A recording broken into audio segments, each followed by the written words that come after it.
You're leader of the Knesset, the Speaker of the House. The current Knesset is made up of 12 political parties, and the majority of these would be, say, Labour, which is left, and Likud, which is right. How do you come to a consensus on running the country, but especially when it comes to looking at the peace process with the Palestinians? Most of the people are in the center, both of them, whether they were in the Labour side, in the left side, or on the Likud side, the right side. Now everyone is supporting the idea of peace or supporting the idea of the State of Israel as a Jewish democratic state. Altogether, the consensus is very, very close between all the parties. Nevertheless, of course, we have a lot of differences of opinion about economy. We have about social life, about the welfare, although also you can find people on both sides holding and protecting ideas that could not be found in the other side. Our problems are also the conflict between the Israelis and the Palestinians, a terrible conflict that holds the whole Middle East in differences of opinion, to say the least, and in war for the last 100 years. Given that you've come to some consensus on how to approach the peace talks, the US has set a deadline of September. Is that achievable? Well, it is not, because there are no shortcuts. Both of us, Jews and Arabs, Israelis and Muslims, really feel that they are talking about their homeland. The Jewish people believed that the traditional and historical homeland that was the promised land for the Jews, and they didn't have any other place in the world to be considered as their homeland, returned back to the homeland. For example, my family have come to Israel 100 years before Zionism as a political movement, 200 years ago, because they believed that Jews should return back to their homeland, and especially to the city of Jerusalem. Of course, when we came back to our homeland as people, we found people who were born on the same land. And of course, this is their homeland. Those Palestinians who were born in the land of Israel, what we call according to the Bible. So we have conflict, and it's very deep. And in Israel, we are almost 8 million citizens.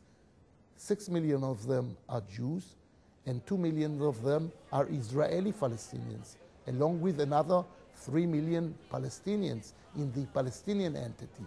So in Israel, in the Jewish democratic state, we have two populations. We have two people, Palestinians and Israelis. In the Knesset, for example, our parliament, which I am leading, which I am the speaker, we have 120 members of parliament, 120 members of Knesset. Out of them, 17 are Palestinians. 3 of my deputies are Palestinian. One of them is one of the head, Mr. Ahmad Tibi, Dr. Ahmad Tibi, is one of the head of the National Arabic Palestinian movements in Israel. And we are all sharing the same democracy. Of course, we have conflict between the two people. Those Palestinians who are Israelis has war between their state and their people. It is very difficult. Is the two-state solution the best solution? Well, it was adopted by everyone. The head of the opposition, the president of Israel, which was one of the leaders of the Labour Party at the time, and now the prime minister from the right side, Bibi Netanyahu, are supporting the same idea. And nevertheless, the Palestinians are not actually accepting those ideas, because they would like, first of all, not to define Israel as a Jewish state. They think that Israel should be state of all its citizens, and the Palestinian would be a state of the Arabs. And that causes a lot of problems, because they have, first of all, to realize Israel is the fact, and Israel is a fact as a Jewish state, because there is no other possibilities for Jews. We have conflict between two people. Both of them are right.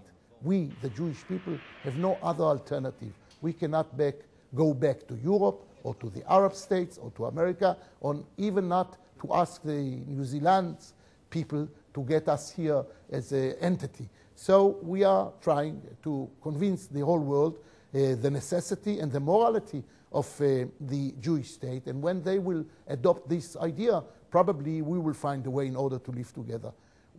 if a Palestinian state could affect Israel and could be worried to the very existence of Israel, if they will danger the existence of Israel, that is something that we have to protect. And that is something that we have to negotiate, and with God's help, and God is helping us in the Middle East. He should help us. And it's according to the Bible, we will find a solution. No one can press us. And if the United Nations once again would like to hold political measures and majority that they have in the United Nations in order to force Israel to do something which is not natural, it would not work, unfortunately. And on the other hand, we are very much worried about our future and the possibility of endangering the very existence of Israel. That brings to mind the situation at the moment. What do you see as Israel's greatest priority? Is it the threat of Iran? Is it the current conflict in the Middle East? Or is it the peace talks? Well, they are all priorities. We cannot live along without paying attention to all the priorities you have mentioned. Of course, there are necessities from time to time. Iran is something which is endangering not only Israel, because nuclear weapon to a state that holds terror could be a real danger to the very existence of the free world. And because of that, we believe that we have to convince the whole world to take care and to really avoid the Iranian people from having the ability and possibility to hold a nuclear weapon.